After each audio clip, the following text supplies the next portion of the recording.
بسم اللہ الرحمن الرحیم۔ لکھنؤ بازار میں ایک غریب درزی کی دکان تھی جو ہر جنازے میں شرکت کے لیے دکان بند کر دیا کرتا تھا۔ لوگوں نے کہا کہ اس طرح روز روز جنازے پر جانے سے آپ کے کاروبار کا حرج ہوتا ہوگا۔ کہنے لگا کہ علماء سے سنا ہے کہ جب کوئی شخص کسی مسلمان کے جنازے پر جاتا ہے تو کل کو اس کے جنازے پر بھی لوگوں کا ہجوم ہوگا۔ میں غریب ہوں، زیادہ لوگ مجھے نہیں جانتے ہیں، تو میرے جنازے پر کون آئے گا؟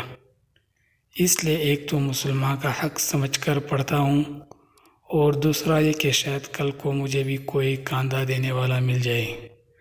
اللہ پاک کی شان دیکھیں کہ 1902 میں مولانا عبدالحی لکھنوی صاحب کا انتقال ہوا۔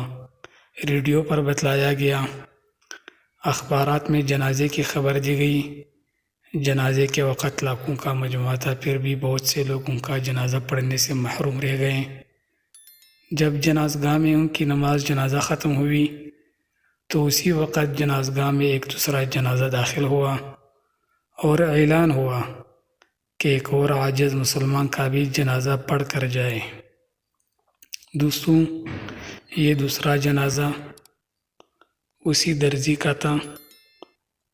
مولانا کے جنازے کے سب لوگ بڑے بڑے اللہ والے، علماء اکرام، سب نے اس درزی کا جنازہ پڑھا، اور پہلے جنازے سے جو لوگ رہ گئے تھے وہ بھی اس میں شامل ہو گئے۔ اس غریب درزی کا جنازہ تو مولانا کے جنازے سے بھی بڑھ کر نکلا۔ اللہ پاک نے اس درزی کی بات پوری کر کے اس کی لاج رکھی۔ کسی نے سچ کہا کہ آج تم کسی کا خیال کرو گے تو کل کو لوگ تمہارے خیال کریں گے۔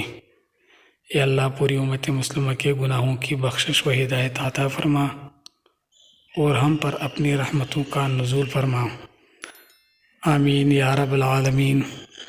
دوستوں، اگر آپ کو آج ہماری یہ ویڈیو اچھی لگی ہے تو چینل کو ضرور سبسکرائب کریں، بیل آئیکن کو پریس کریں، اور ویڈیو کو لازمی لائک اور شیئر کریں۔